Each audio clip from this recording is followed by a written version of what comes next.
Hola, bienvenida a Artemisión, un canal en el que hablamos de arte, de ciencias de las religiones y de corrientes espirituales. Si te apetece puedes visitarnos en redes sociales, nos encontrarás en Instagram como @artemisionblog y en TikTok como Artemisión. También puedes visitar nuestro blog de divulgación 100% gratuito en arte y ciencias de las religiones titulado artemision.es. ¡Comenzamos!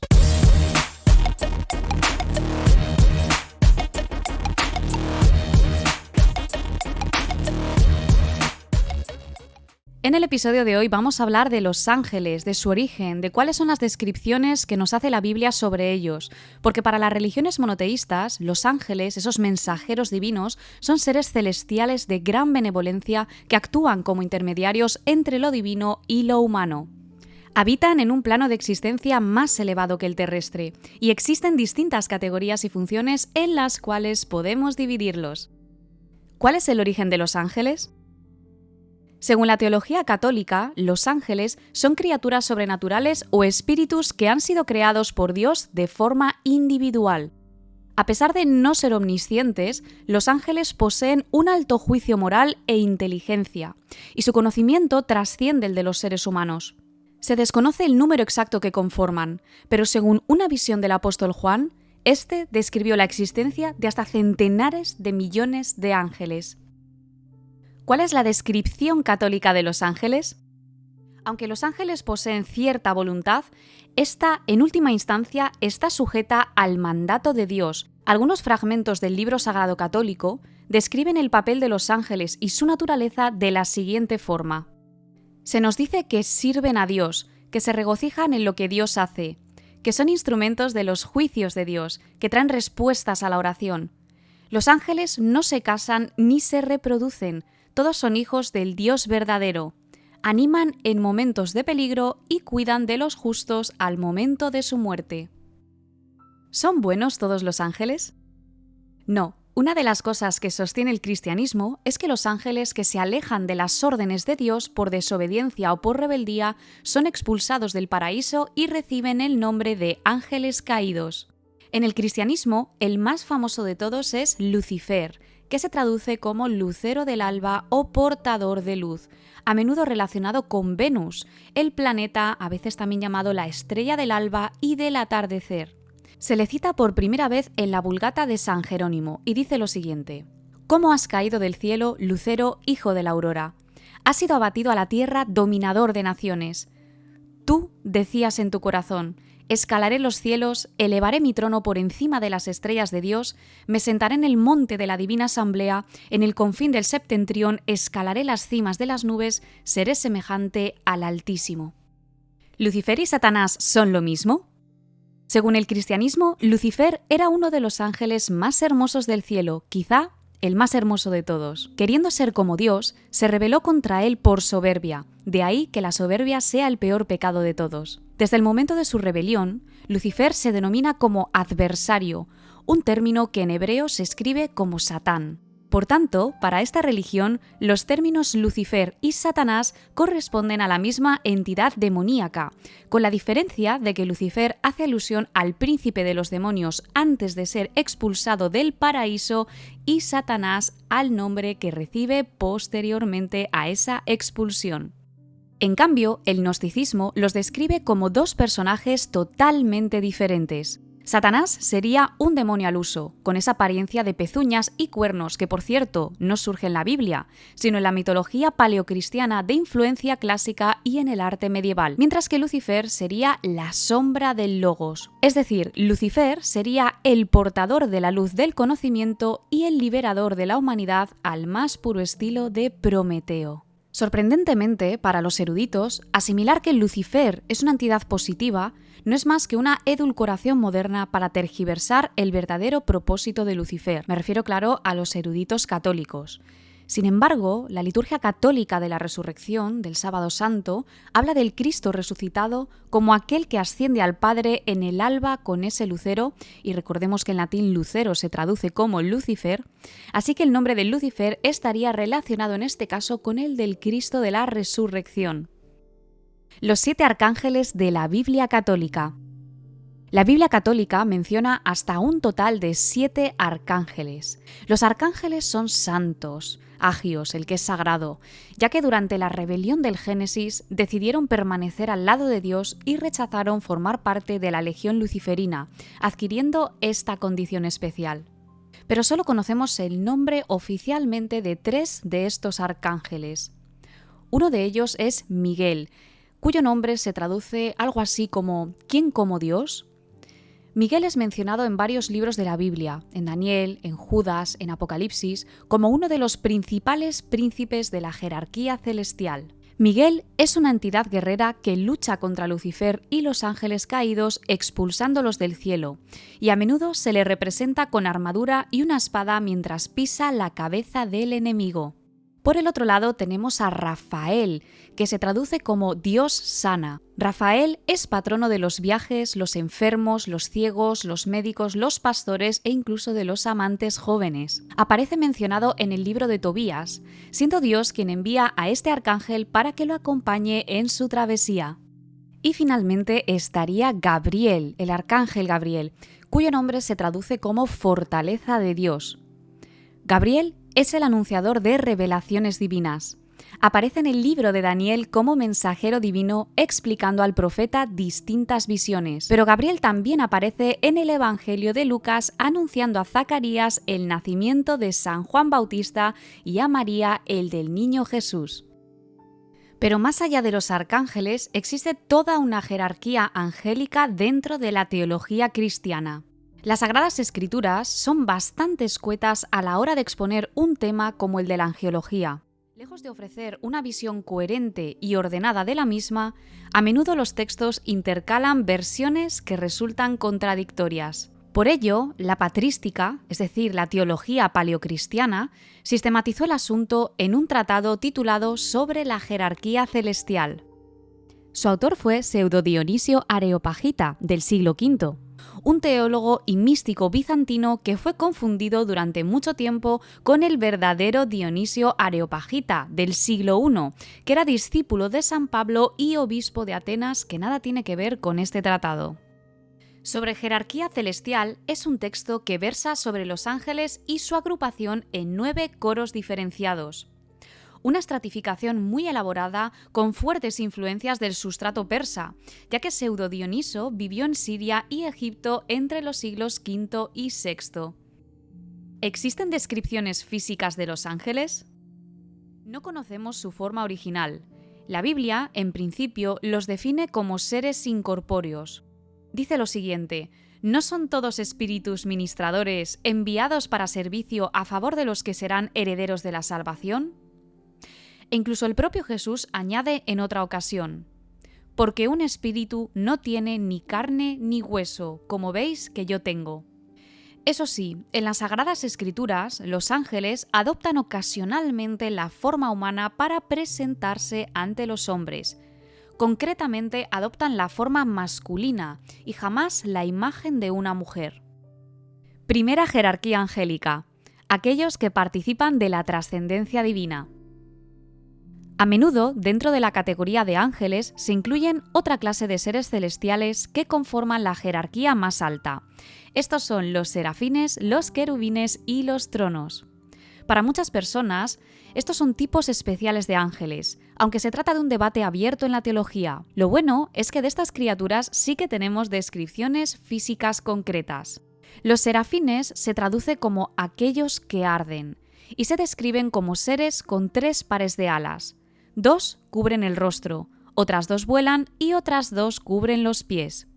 Los serafines arden de amor divino y no se separan del objeto amado, que es Dios, a quien alaban constantemente. Por otro lado tenemos a los querubines, los plenos de conocimiento. Los querubines son guardianes de la entrada del huerto de Edén, el arca de la alianza y el camino que lleva al árbol de la vida. A los querubines se los describe con 4 caras y 4 alas, así como con figuras de manos humanas debajo de estas. Revolotean alrededor del trono de Dios, y en ocasiones, este viaja montado sobre ellos. Y en tercer lugar estarían los tronos. En los libros de Ezequiel y el Apocalipsis, los tronos funcionan como los verdaderos carros de Dios conducidos por los querubines. En principio, no existen descripciones físicas de ellos, pero se los suele representar con alas multicolores o como grandes ruedas con muchos ojos y además transmiten la importancia del juicio divino a entidades de menor categoría. Segunda jerarquía: aquellos que ordenan, protegen y revisten el mundo de belleza. En la segunda jerarquía nos encontramos en el escalafón más alto a las dominaciones, que se traduce como soberanía de Dios. Según San Pablo de Tarso, las dominaciones existen para enfatizar el poder de Dios y su posición como Señor de todo lo creado. Aunque la Biblia los cita escuetamente, posteriormente se les achacan cualidades como la severidad y la inflexibilidad en la aplicación de la ley divina. En segundo lugar estarían las virtudes, que significa coraje estable. También se les conoce como ángeles de la guarda. A través de la comunicación, acercan al ser humano a Dios para estar en comunión con Él. Las virtudes inculcan a las categorías inferiores el respeto jerárquico y los mantienen sometidos a Dios. Además, según San Gregorio, son los encargados de realizar los milagros. Y en tercer lugar estarían las potestades, que significa poder y fuerza de Dios. Las potestades luchan contra las fuerzas malignas, defienden a la humanidad de los ataques del mal, controlan a los demonios y mantienen el equilibrio cósmico y las leyes físicas. Además, las potestades vigilan el espacio liminal entre el mundo físico y el mundo espiritual. Tercera jerarquía: agentes de los ministerios divinos. En el escalafón más alto de esta tercera y última jerarquía tendríamos a los principados, que se traduce como mando principesco que imita el gobierno de Dios. Los principados poseen un carácter soberano y autoritario, gobiernan sobre las naciones del mundo y destacan por su fortaleza. Manifiestan el dominio de Dios sobre la naturaleza y realizan obras milagrosas sobre los elementos. Para San Gregorio son los encargados de repartir los bienes espirituales. En segundo lugar estarían los arcángeles. Los arcángeles son los asistentes de Dios que dirigen y gobiernan sobre las actividades de los ángeles. Los arcángeles cumplen misiones especiales de vital importancia para la humanidad. En la Biblia se dice que existe hasta un total de 7 arcángeles, aunque solo son mencionados por su nombre propio los que ya conocemos: Miguel, Rafael y Gabriel. En la iconografía cristiana poseen las mismas cualidades físicas que los ángeles con alguna simbología diferenciadora, aunque conceptualmente los arcángeles son espíritus incorpóreos como los ángeles. Y en tercer y último lugar estarían los ángeles. Los ángeles son la categoría más baja dentro de los coros celestiales, aunque no por ello menos importante. Los ángeles son el camino a través del Verbo. Por eso realizan alabanzas constantes a Dios. Para la humanidad son mensajeros de la ley divina. Ejecutan los juicios divinos contra sus enemigos y juntan a los elegidos en la segunda venida. Por tanto, todas las criaturas celestiales, ya sean ángeles o no, conforman un total de 9 coros necesarios para el establecimiento de la gran sinfonía divina. Y para terminar este episodio vamos a repasar cómo se han representado a los ángeles en la historia del arte. Aunque no podemos hablar de representaciones angélicas en Mesopotamia como tal, existen entidades aladas que comparten con los ángeles algunos rasgos simbólicos. Estaríamos hablando del caso de los Lamassu o Sedu, unos toros alados que operaban como deidades protectoras de las ciudades asirias, como la de Nimrud o Khorsabat. En Egipto contamos con el ejemplo más emblemático de una criatura alada, el pájaro Ba, representado como un halcón de cabeza humana o una cigüeña africana cuya naturaleza era muy próxima a la divinidad. El Ba es una fuerza anímica dentro de todas las diversas potencias espirituales que posee el ser humano para la religión egipcia. Y esta fuerza anímica es la que se encarga de mediar entre el más allá y el mundo terrenal. Es un concepto que siempre alude a un ser humano fallecido, ya que su energía se manifiesta al abandonar el cuerpo del difunto, volar hacia el mundo de los dioses y regresar cada noche para reunirse con su Ka en el sarcófago.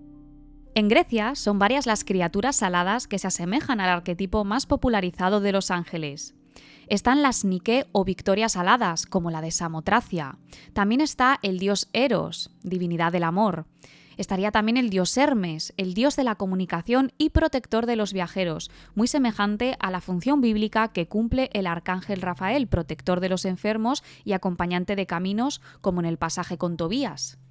En las catacumbas romanas encontramos las primeras representaciones angélicas del cristianismo. Los ángeles tienen una apariencia áptera, es decir, carecen de alas, son imberbes, de sexo masculino y portan esa toga y un pallium al estilo de los orantes. Esta iconografía última es un añadido de la cultura clásica a falta de una imagen sólida de los atributos de los ángeles en las Sagradas Escrituras. Es en el contexto bizantino donde nos encontramos la primera representación de ángeles alados. Concretamente en un sarcófago principesco de mármol del siglo IV en las aproximaciones de Turquía. Sin embargo, el arte bizantino está lleno de ejemplos iconográficos de ángeles alados y otras criaturas celestiales, como serafines y tronos, las criaturas más cercanas a la gloria de Dios. Adoptando la interpretación bizantina de los ángeles, el resto del arte medieval presenta ángeles alados, en actitud benevolente, a excepción del arcángel San Miguel, que pisa la cabeza del demonio como símbolo del bien venciendo al mal, pero estos ángeles aparecen realizando diferentes tareas según el pasaje bíblico en el que se inspiren. A veces lo hacen comunicando a los humanos escogidos una gran tarea, como en la Anunciación de la Virgen María o en el Encinar de Mambré. Otras aparecen simplemente como elementos decorativos de fondo, pero siempre en consonancia con la aparición de otras figuras santas como Jesucristo, la Virgen María, los profetas, etc. Con el Renacimiento, los ángeles adquieren una iconografía más naturalista y figuran como niños. También lo hacen como hombres de apariencia andrógina, acompañando a Cristo, la Virgen María, los obispos y distintas figuras eclesiásticas. Rafael Sanzio fue el encargado de representar a los querubines más famosos de la historia del arte. Aunque también fueron abundantes en el Renacimiento, los putti del barroco italiano y español son realmente característicos. Su origen procede de los amorcillos clásicos con aspecto de niños alados que podían influir en la vida de los humanos.